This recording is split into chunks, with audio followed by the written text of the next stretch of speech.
Their message is clear: end human rights violations in Kashmir.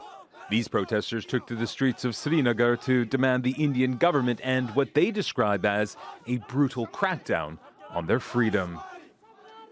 1 million troops are stationed in Kashmir to ensure the occupation. Human rights violations are happening. Young boys are jailed, and the issue of Kashmir is not being solved.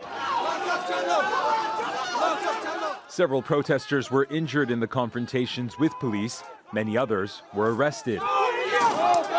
Indian-administered Kashmir has been at the center of a Muslim separatist movement against Hindu-dominated Indian rule for decades. Since 1989, nearly 70,000 people have been killed in the violence. Violent separatist leaders say the United Nations has done too little to prevent. Today's strike and protest is to break the criminal silence maintained by the United Nations on the grave human rights violations happening in Kashmir. It's a blackout against them. The human rights organizations, the member countries who claim to spread peace in the world, are maintaining silence against the worst human rights violations which are happening in Kashmir.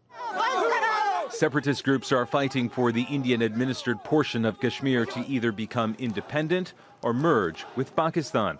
For the past year, the remote northern region was gripped by widespread protests following the killing of a prominent rebel commander. In the crackdown that followed, more than 100 protesters were killed, thousands were arrested, and hundreds were blinded by police who shot at civilians with iron pellets.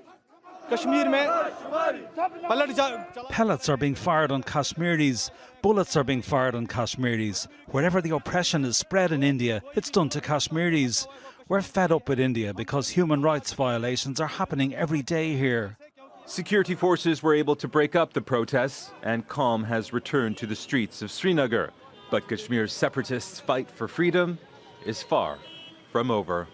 Imtiaz Time, Al Jazeera.